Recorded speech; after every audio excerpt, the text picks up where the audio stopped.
Hi guys. So ngayon magkakating tayo ng lining na 10 mil para dito sa wall natin. Iniraras tayo. So kailangan natin ng mabilisang diskarte. Kasi lahat ng ano na yan, kwarto na yan, wall na yan, lalagyan natin yan ng lining. So ngayon, diskarte kasi ako lang mag-isa. Ang bigat 3 meters by 3 meters by 1200 bigat sa tuturuan ko ng diskarte.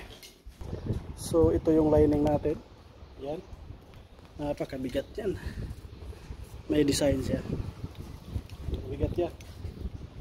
Ako lang mag-isa, dapat doon natin ilagay ito sa sawhorse natin.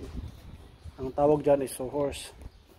So dahil hindi ko mabuhat yung mag-isa kasi ang bigat, so gagawa tayo ng technique.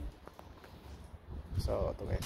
So ayan, gagamit lang tayo ng relso, may vacuum for safety first. So mag-measure tayo.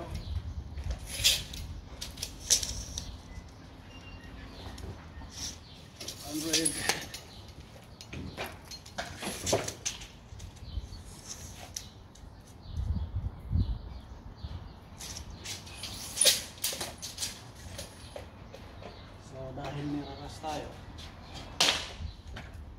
ito pa.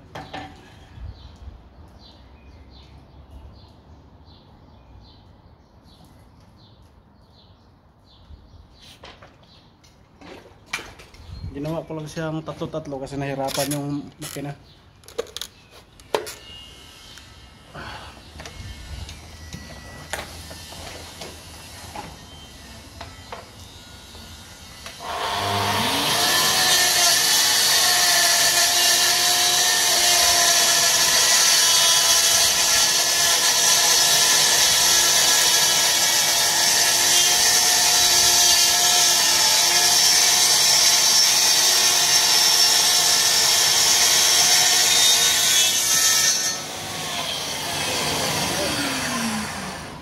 Putol na.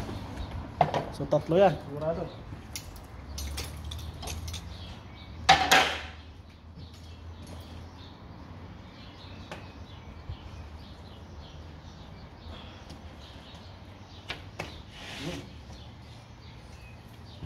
So naputol natin yung tatlo.